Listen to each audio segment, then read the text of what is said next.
So a lot of talk about ChatGPT and how it will crush and kill Google. Google is actually scared, and that's not an exaggeration because Google is a pretty big company, one of the largest company in the world. We use it every day. It can get crushed with ChatGPT. So I want to show you today why that is, what ChatGPT is, use some actual live examples and show you guys. And just a little bit of background about ChatGPT. It's a kind of language model. It takes this AI. It takes feedback from all the stuff it gathers like online, wherever you feed it, and it takes user feedback on giving better and better result. Right. For example, I'm gonna do a search for today how to run a podcast. Right. So we do that search. What ChatGPT does is that it searches all these different content and aggregates all the content, sees certain patterns, and pump it in and show you the results of that. And then it kind of gets feedback from people, gets feedback from all the research and content that you feed it. So within my company, we've been using it, using AI for about a year or two now in two different ways. One, a lot of people are doing is through article content. So you can actually get AI to write content for you. We don't do that, but what we actually do is use AI writers to get structures of articles and get ideas, and then we kind of use that and write the information, and it has been a lot faster in the actual content research because they actually do the research for us, number one. And two is that we're actually creating an AI element where we analyze kind of speech and automatically tag that within our app that we have. My background is that we have a marketing app, a marketing automation management app for dental offices. So we've been creating kind of the language model for dental offices to analyze the performance of calls. And that's how we've been using AI. So anyways, the reason you're here today is to actually take a look and see this tool. So this is ChatGPT.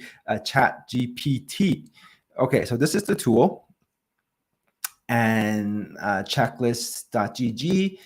Check it out. So help you create checklists for things, right? So for example, you do a search how to run a podcast, right?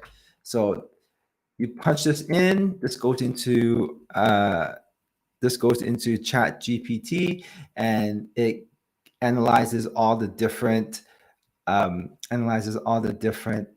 content that's fed into it, and it spits this out for you, right? Develop a content plan, decide on topics, guests, and how often you record and release the episode. Set a recording space, choose a quiet space, and with good acoustics and minimal background noise. So this is very similar to what we use it for with content writing. So this is a good starting point. It gives you general steps that you need. And if you want, clean up the audio, add music. So if you want, you can either ask further questions, how to edit a podcast, how to edit a podcast, right?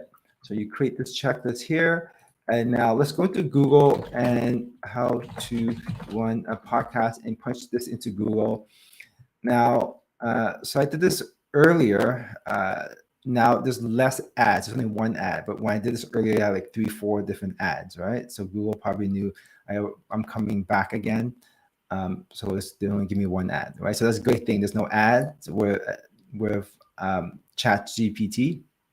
And so you have to edit podcast, so it kind of give you further details on the results, right? Use a compressor to even out any loud and quiet moments. Export the finished podcast episode. Remove any background noise, right? Now, it's kind of the benefit of Google is that they'll give you a trusted source. This is Pat Flynn. He's a pretty cool guy, pretty awesome. And now you know that when you come here, the content is vetted by this dude right here. Whereas this, you don't really have too much background about who wrote this, who did this, and also you don't really get an idea of what the next steps are. Whereas Pat Flynn, he tells you, give you way more information, right? So will Google die? Probably not anytime soon, uh, but but ChatGPT is actually pretty useful. So the search I've been doing is actually pretty standard, but what about like other searches? I think that's where ChatGPT is helpful. Right, let's say making new friends. How to make new friends.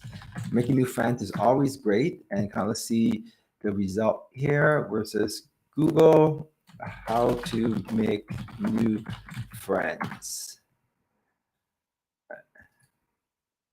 Reach out, introduce yourself, make sure to be friendly and open, ask questions to get to know them better, spend time together in activities you both enjoy, show interest in the hobbies and interests. And then if you look here, start the conversation, show interest, smile, share, WebMD, how to make new friends, right?